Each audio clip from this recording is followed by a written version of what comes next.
The 10 Commandments of the Mastermind. 1. Pay yourself first. 2. Work to learn. 3. Never chase. 4. You are never alone. 5. There is no excuse to be bored. 6. Have a plan. 7. Be wary of mind control and propaganda. 8. Turn paranoia on and off. 9. Keep your mastermind closed to outside influences. 10. Have bulletproof self-esteem. Pay yourself first. If you don't keep anything you make, you are limited in your ability to really invest and care for yourself and your family when you're old. As Robert Kiyosaki says in Rich Dad, Poor Dad, have a plan to be secure, a plan to be comfortable, and a plan to be rich. You can probably save 10% of your pay and work on more lucrative projects on the side.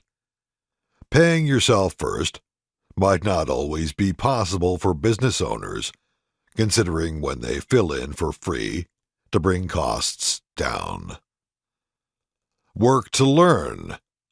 Where do people in your dream field usually get their start? What skills or experience do you need to feel ready? Retail sales is one place to start. Working as a contractor for a business that will show you the ropes could be good. I have noticed a lot of finance types come out of psychiatry practices.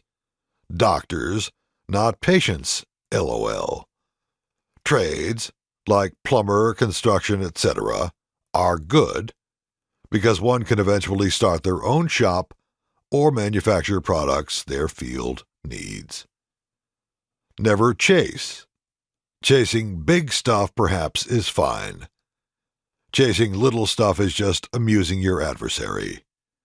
When you chase the leader, who says he wants to see you, but runs away when you approach, you're wasting your time, or you're being led into a trap. Vendors who make you chase them probably need to be replaced. Why are people made to chase? My conclusions are microscopic levels of politics, social justice warrioring, and psychology-dominated community organizations. I might argue for academic and entertainment purposes that rule number 3, never chase, is the most important. You are never alone. There are cameras and satellites. There is also your phone and laptop. If you are a Christian, you know you're really not alone. People with high IQs feel alone, especially when they are liberty-loving, independent-minded, and truth-seeking. SJWs with high IQs at government jobs have needy sheeple to avoid. There is no excuse to be bored. If you have an internet connection, bills, goals, health, and the tools you need, generally speaking, there is no excuse to be bored. Allow for rest, but use idle time to read, exercise, plan, practice, research, write, or work. Being bored can easily result in behavior that results in financial blunder. Have a plan. It's better to stick to a plan. It's better to have an okay plan than just to make stuff up as you go. Hopefully, you obey the rules and do's and don'ts for your employer. If you trade stocks with speculative money, you have to have a plan. You can use Jim Cramer's rules or Dr. Alexander Elder's rules. A one-page business plan and marketing plan are probably better than keeping it in your head. Your foes will pose as omnibus experts and demand or request your rules, plans, etc. Be wary and prepared. Be wary of manipulation via mind control and propaganda. Occasionally, I listen to InfoWars. Sometimes when I do, domestic psyops are discussed. Yes, it seems certain people here in the U.S. conduct psychological operations. Examples include stories of tainted Halloween candy. TV watchers do or don't absolutely have to go back to college. A pastor or singer gets misquoted, and paid shills go berserk on the news, and a whole old movement starts. Plus, there's indoctrination in public schools. Often, stuff can't seem to get done in school, or a student might be called a failure for not pushing a progressive, globalist, or other elite social agenda. The name Republican doesn't always imply anything better. When someone says Republican, I hear them say Democrat light. I don't identify with them, though people I know say I do, to be insulting. Who reads David Barron's Dantalian Jones books? You might not like the answer. It's not just people looking for more self-control and or to be more informed.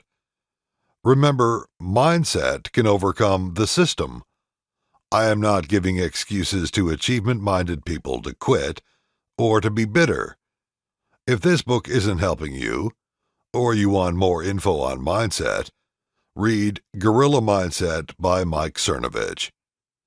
One disastrous idea people starting out broke, or starting broke adopt via the media, volunteer thought cops, and loser friends, is that their rights and future earnings potential don't matter. That is complete BS. Why then will salesmen try to get broke people to mortgage or over-mortgage their futures for degrees, training, home and car loans for broke people, promises for favors, for donating to bogus charities, etc.? Choose vigilance or slavery. Have you ever been asked about your politics at work, at school, church, or anywhere, right after some other omnibus authority said not to discuss politics? What happened to you afterward? Sometimes the scandal is legal. That's more reason to work on your plan B. It's better if sock puppets around you don't suspect anything.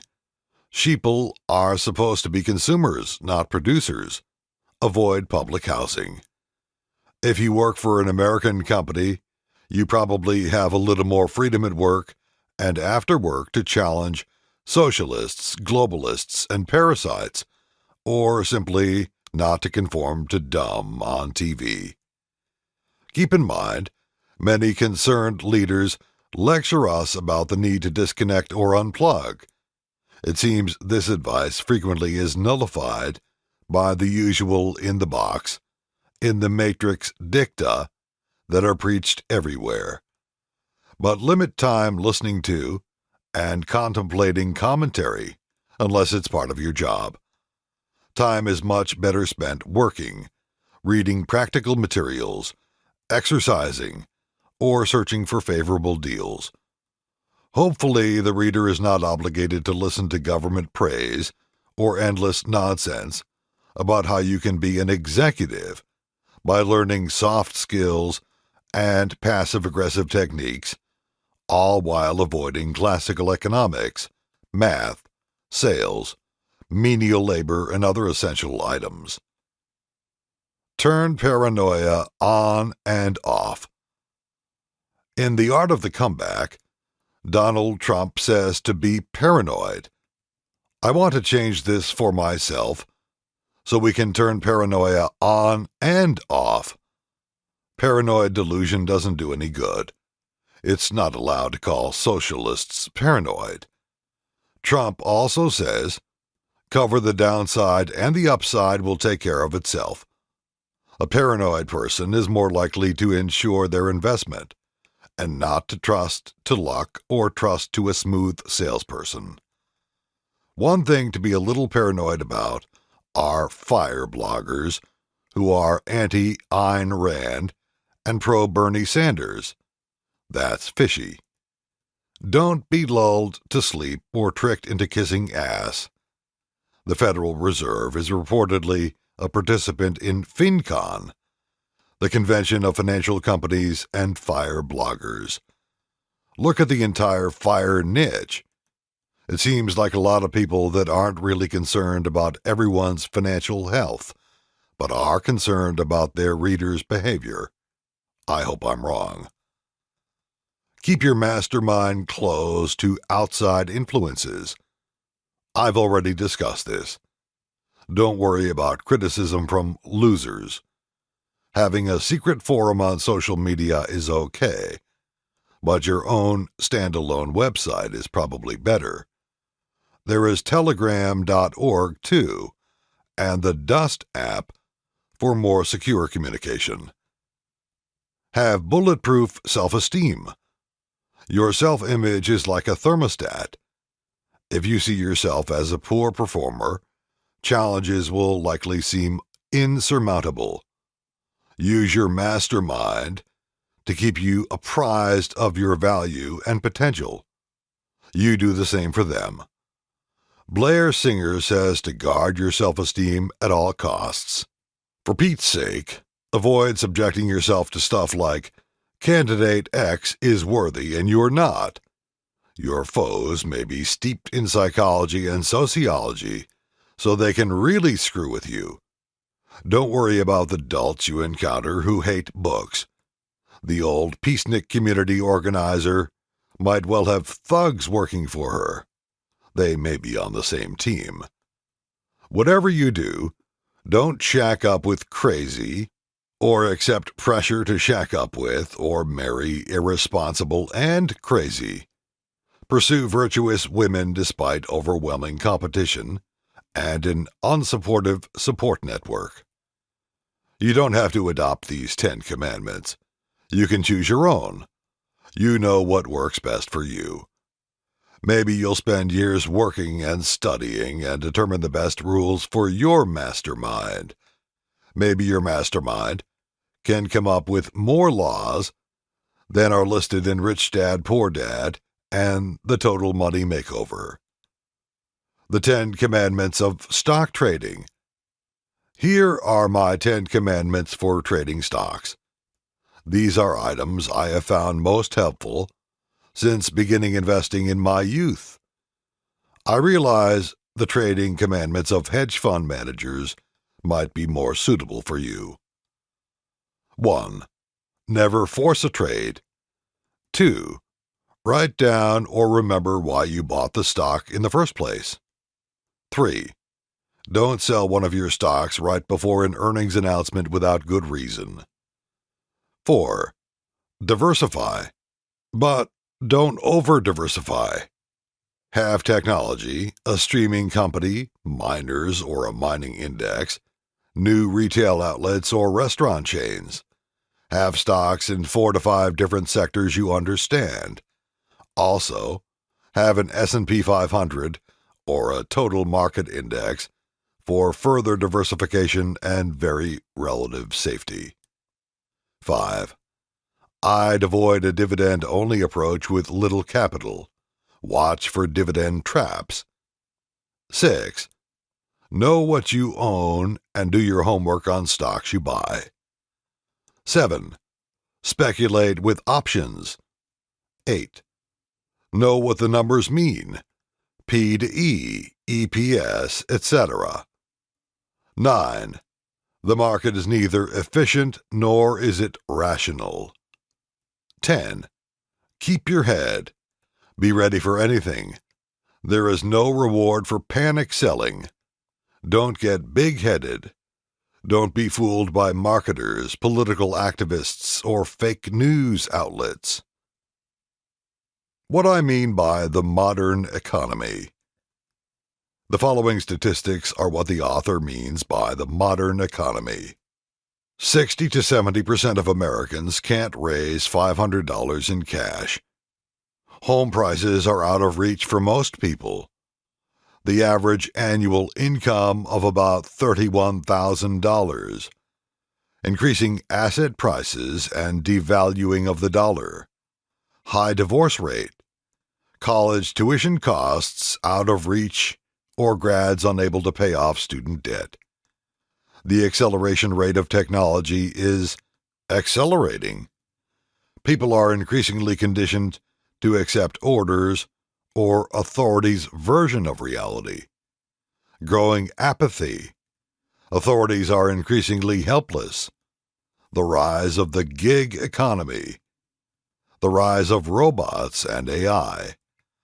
Most schools and media don't teach basic economics, or people reject it and follow politicians who make expensive promises. What to do in light of the modern economy and accelerating acceleration. The first items I'd consider are the commandments we've just discussed and being ready for a fiercely competitive job market and pre-career education and training environment. Even with a government job or employment in a field deemed to be safe, I would prepare to swing from vine to vine and to consider entrepreneurship and always to feel you must stash cash. Working 2 or more jobs could be considered too. The rate of technological change is accelerating. Your financial and career environment may well be secure now, but tidal waves of change are coming. You can do all this work alone or with a MasterMind group and a supportive spouse. Most items you'll want to complete alone. My idea, and plenty of idiots will disagree, is to speculate or make wagers on the companies making technological changes. This might seem like common sense to you and me, but there are parasites and dishonest, money-hungry marketers out there. Make a plan to deal with inflation and maybe hyperinflation. A stash of physical, precious metals and arable land that you can grow food on are a big portion of what would help. Hyperinflationary nations like Venezuela and Zimbabwe are ugly. A lot of sheeple are confident in the modern economy that Hollywood says precludes hyperinflation. I disagree.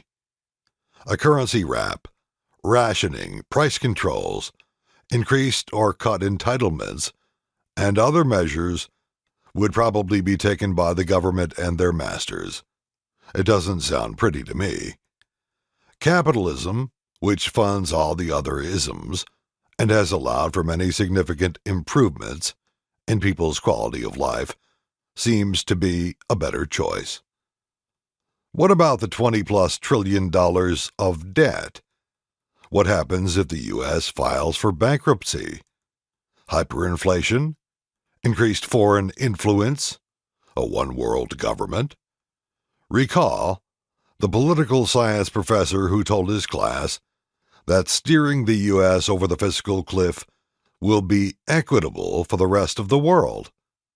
That's something foisted on the U.S., as far as I know, including all political parties' members who never specifically voted for it. Since the late 19th century, the elites have been stressing because they're out of ideas, and they complain because people get depressed when technology fails, and that Jesus must return, and as such, forwarded some truly reckless politicians.